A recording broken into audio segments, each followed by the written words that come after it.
Has the location of Noah's Ark finally been proven using 3D scans? The Torah tells us that the Ark landed on the hills of Mount Ararat, a dormant volcano near the east border of Turkey. The Durupina site is approximately 30 kilometers south of that mountain. In 1959, a cartographer named Ilan Dupinar discovered a boat-shaped footprint on top of a mountain in a region in Turkey. Now, American researchers and Turkish scientists of Noah's Ark discovered the project, which claims that they have proof that the biblical relic lies beneath the surface of Durupina. Using 3D scans of GPR and ERT technology, they have uncovered a man-made boat structure beneath the ground before beginning any excavation. The formation identified in the scans, according to the team, matches the dimensions of the Genesis description of Noah's Ark.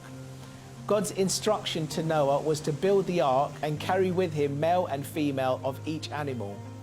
The text carries specific descriptions regarding the size and structure of the vessel. Length of 300 cubits, the breadth of 50 cubits, and height of 30 cubits. Cubits is a biblical term called amah in Hebrew, which means a forearm, and is estimated to be approximately 18 inches or half a meter long. We are now joined by biblical researcher Andrew Jones, who is at the site in Turkey to give us an insight into this incredible discovery. Andrew, are you there and how are you doing? Yes, I am. How are you guys? We're very well, thank you, Andrew. Andrew, give us an insight. What is going on where you are? What is behind you? Well, I am standing on one of the hills that overlooks the boat-shaped object found by Captain Durupinar in 1959. And this object that some believe to be the buried remains of Noah's Ark is what we've been researching over the last couple of years, and which past efforts have been done by Ron Wyatt and others in investigating this site as the possible decayed buried remains of the boat of Noah. Excellent. Now, you've talked about Ron Wyatt. For any of our viewers who may not be familiar, give us an insight into Ron Wyatt. Yeah, he was an American explorer that first became interested in the site when he saw it in Life magazine in September 1960. A Turkish-American expedition came out here, and they had a write-up about that expedition in that issue of Life magazine. Now, he was not able to come out here until 1977, and then from that point on, he started his own investigations of this site throughout the 1980s and until he passed away in 1999. So he was a biblical explorer who really believed that this was the buried remains of Noah's Ark, and he also investigated other biblical sites in the Middle East, including the Red Sea crossing, the real Mount Sinai in the land of Midian, which is in northwest Saudi Arabia, and the ashen remains of Sodom and Gomorrah in Israel. Give us an insight into your recent discovery and what have been your findings? Yeah, so in 2019, there was an American geophysical survey team. Now, this type of team uses technology to peer below the soil using radar. There's other types like electric, and they use seismic. And so on this trip, which the Science Channel filmed, they did two types of scans using radar. Now, with radar, they were able to peer below the soil all the way down to 20 plus feet, or a little over 7 meters. Now, on those scans, they were able to find right angles and parallel lines and perpendicular lines, things that you usually don't see in nature, that were only in this boat-shaped object right behind me. Now, ultimately, you have to do an excavation to ground truth, see what these parallel lines are, what the angular structures are. But when we showed this data to an American archaeologist who's an expert in GPR research and use for archaeology, Dr. Bigman told us that this is unusual, and that if he were to pick a spot for an excavation to see what's below the soil, he would pick this spot to check out these results.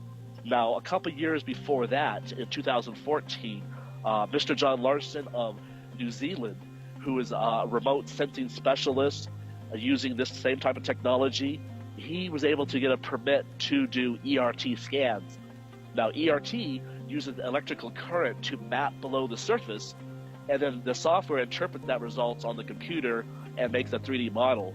Now, the spectacular results of his work showed what looks to be a hull-shaped object right below the surface, below this boat-shaped object that we see on the surface in this mud flow area. Now, we are standing in the region of the mountains of Ararat. This is exactly where Moses wrote in the book of Genesis that the Ark of Noah landed. Andrew, can you just give us an insight into the Red Sea crossing? Yes, so one of the projects that Ron Wyatt worked on in the late 1970s, he and his sons scuba dived in the Gulf of Aqaba. Now, the Gulf of Aqaba is one of the two branches of the Red Sea, the other being the Gulf of Suez. Now, the traditional Red Sea crossing that most scholars have looked at is at the tip of the Gulf of Suez or along the eastern border of the land of Egypt, so at the Bitter Lakes or one of those marshlands.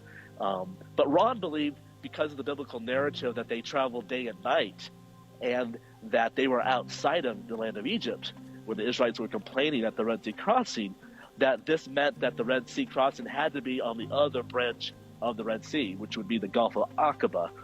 Now, he actually hired an airplane back in the 70s, and he flew it along the Gulf, and he spotted a large beach that could hold the 1 to 2 million Israelites, plus the ancient Egyptian army that followed them. And this beach is called today Nuweiba. Now, if you look on a map, you'll see that this is a huge beach with only one entrance onto it, and that's called Wadi Watir. Now, Wadi Watir, that's the modern name given to this valley, or this dry riverbed that snakes its way through the wilderness mountains on the Sinai Peninsula there. So as the Israelites turned direction, according to God, according to the book of Exodus, God told them to change the direction, and they went down into this valley system and ended up at the Red Sea crossing beach. They were basically hemmed in by all the mountains. There was no escape. The Egyptian army was behind them, the Red Sea was in front of them, and they were surrounded, and they thought they had no hope. But God told them to be silent and move forward, and of course we know that a great miracle happened, and the sea split in two.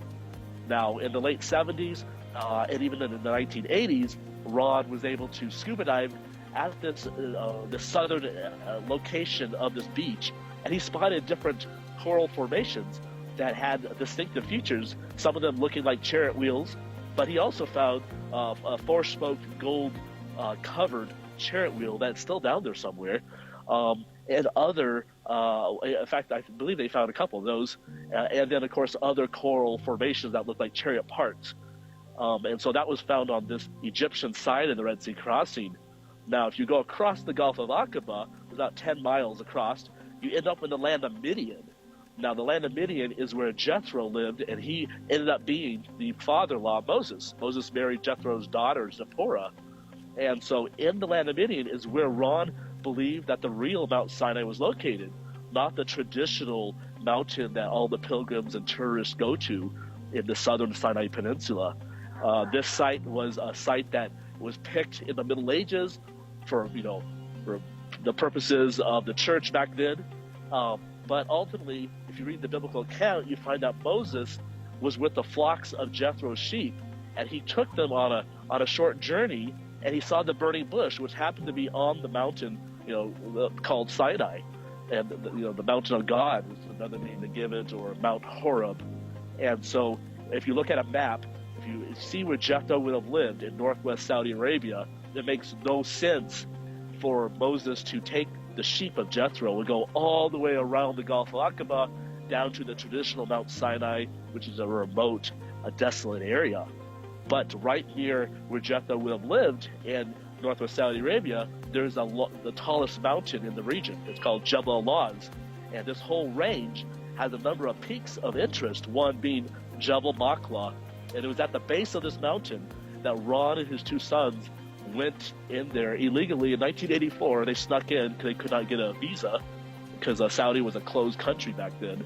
And it was at the base of this mountain that they found what possibly is the Golden Calf altar site, the altar of Moses, marble columns set up by King Solomon, and other features that match exactly what's what Mount Sinai should have, and that the Bible says. Can you give us an insight into what's next? Have you got any other plans for your future? Yeah, so on this site, I know the Turks, they have plans to continue their work, and so that includes, first of all, scanning the site. After that, they would love to core drill the site, which will give them samples of the soil as they drilled into the object, like a 3-inch hole. And then after that, they will determine if they're going to do an excavation. And so we're kind of on step 1 of this project, and it's a long-term project that we've partnered with the Turks on.